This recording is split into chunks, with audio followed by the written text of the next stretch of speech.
Bonsoir. Récemment, je vous ai parlé de la Chine intérieure, son territoire, le climat, les populations, l'ouverture aux capitaux étrangers. Alors aujourd'hui, nous allons repérer quelques-uns des facteurs qui façonnent la politique étrangère chinoise. On a souvent une lecture culturaliste des comportements chinois. Or, en fait, les choix sont parfois tout simplement pragmatiques. La Chine se développe depuis les années 80, notamment grâce à son ouverture aux capitaux étrangers. Cette carte nous montre où se sont portés ces investissements, avant tout sur les provinces côtières et dans les grandes villes. La multiplication des zones économiques spéciales, les zones franches, la fiscalité avantageuse pour attirer les capitaux, tout cela a eu des conséquences positives. Du point de vue des Chinois en matière de confort de vie, et parce que le pays est partiellement entré dans la mondialisation. La Chine est devenue un partenaire important de l'économie mondiale. Ses taux de croissance sont étonnants, presque toujours au-delà de 6% par an. Mais, conséquence cette fois négative, une deuxième carte que vous voyez là nous montre un important déséquilibre entre ses côtes et le reste du pays. Cette deuxième carte indique les régions selon leur richesse, c'est-à-dire le revenu moyen par an par habitant.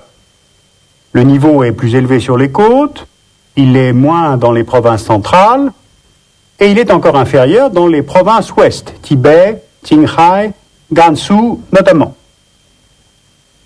Un tel déséquilibre peut engendrer trois vulnérabilités.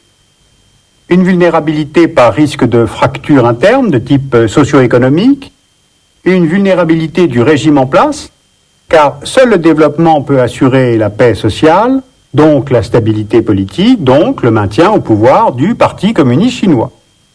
Et enfin, une vulnérabilité par la dépendance grandissante aux importations et aux approvisionnements énergétiques. La Chine, traditionnellement, est une puissance charbonnière. Le charbon fournit plus de 70% de l'énergie en Chine. Elle est aujourd'hui le premier producteur mondial de charbon, mais cela fait d'elle le deuxième plus gros pollueur au monde en émissions de CO2, juste derrière les États-Unis. Voici maintenant les régions où se trouvent les réserves de pétrole. Avec des taux de croissance importants et réguliers, la production chinoise ne suffit pas au pays. On ne le sait pas toujours, mais les besoins en énergie de la Chine représenteront environ 20% de la demande mondiale en 2010. Ainsi, l'augmentation de la demande énergétique engendre en soi une contrainte de politique étrangère. Alors, comment anticiper la demande ? Eh bien, en se tournant vers la mer de Chine méridionale, l'Asie centrale et la Russie. Voici d'abord une carte de la mer de Chine méridionale.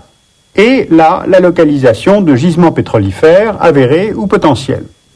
Ces gisements offrent l'avantage d'être proches des zones de consommation de la Chine du Sud et l'inconvénient de se trouver dans une région où la Chine est en litige territorial avec ses voisins. Avec le Japon, autour des îles Senkaku, le Vietnam, autour des îles Paracel, l'Indonésie, autour des îles Natuna, et avec 6 États autour des îles Spratly. Je vous rappelle que Pékin avait unilatéralement modifié en 1993 la carte maritime de la région de mer de Chine méridionale, dans un tracé qui ne correspond nullement aux règles de la Convention sur le droit de la mer. J'avais consacré tout un dessous des cartes à ce changement géopolitique majeur. Or, ce qu'on observe depuis, c'est que pour affirmer sa puissance régionale, la Chine a accepté de régler ce différend par des négociations multilatérales pour qu'une solution diplomatique résolve cette contradiction entre intérêts énergétiques nationaux et bon voisinage régional. Maintenant, à l'ouest, la province du Xinjiang.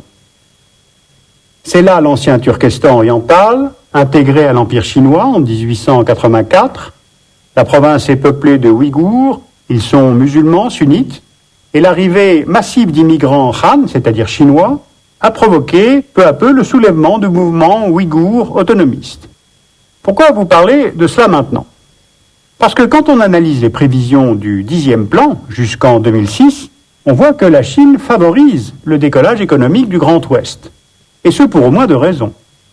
Là se trouvent d'importantes réserves de pétrole et de gaz. On les voit sur la carte. Elles sont situées dans le bassin du Tarim et à Karamay. Il faut extraire ces réserves, les exploiter, les évacuer. par un réseau d'oléoducs et de gazoducs reliant le bassin du Tarim à Shanghai. Les travaux ont commencé en 2001. C'est un énorme chantier de l'ampleur du barrage des Trois Gorges, mais cela entre dans la politique énergétique de la Chine. Ensuite, l'économie rejoint le calcul politique. En poursuivant l'émigration des Han vers le Xinjiang et en développant l'économie de la province, Pékin pense pouvoir à terme renforcer son autorité.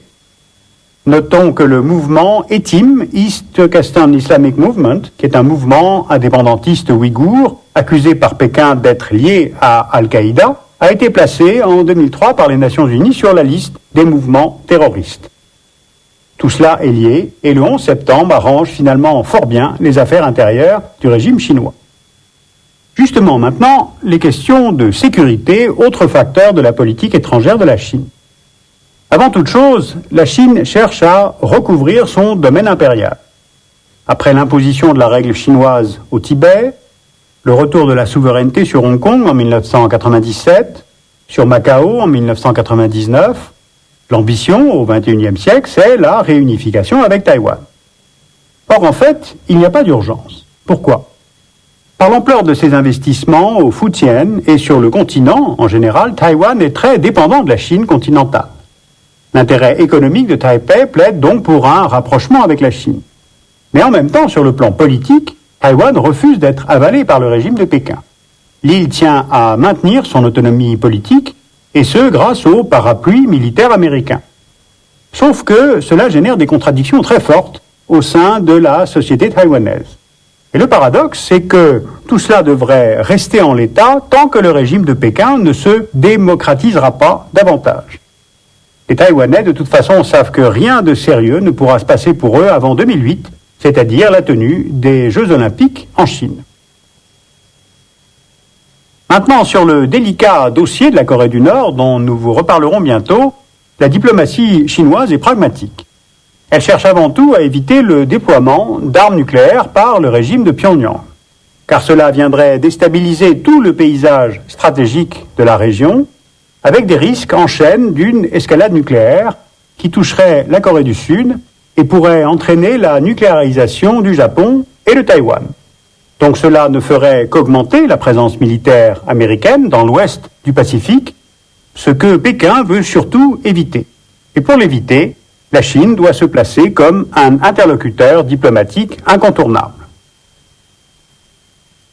Voilà, j'ai voulu aujourd'hui résumer quelques-uns des moteurs, des facteurs qui fabriquent la politique étrangère de la Chine. Poids de la population, facteurs énergétiques, intégrité du territoire, suprématie régionale et surtout le développement économique qui permet aussi le maintien au pouvoir du régime. Car ce régime a face à lui plusieurs bombes à retardement. Les entreprises nationales déficitaires, il y aura des licenciements massifs portant sur plusieurs millions de personnes, donc le chômage et une grande pauvreté dans les campagnes, le développement du sida et de la tuberculose dans le pays, un vieillissement de la population, donc là aussi la question des retraites à cause de la politique de l'enfant unique, et puis l'absence de démocratie et le non-respect des droits de l'individu. Alors pour se maintenir au pouvoir et conserver un régime à la fois autoritaire et élitiste, les cadres du régime en place à Pékin doivent entretenir leur légitimité. Et cela passe par le statut de puissance, c'est-à-dire l'entrée à l'OMC, la stabilité de la monnaie, le yuan, les négociations sur la Corée, la posture apparemment pro-américaine dans la lutte contre le terrorisme. Alors dans une autre émission, justement, je développerai les relations de la Chine avec les États-Unis, avec la Russie, avec l'Inde, avec l'Union européenne.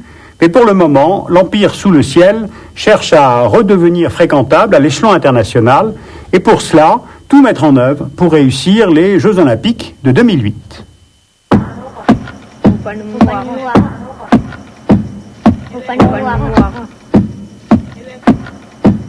Sur la Chine extérieure, vous pouvez lire La guerre hors limite de Chao Liang et Wang Xiangshui.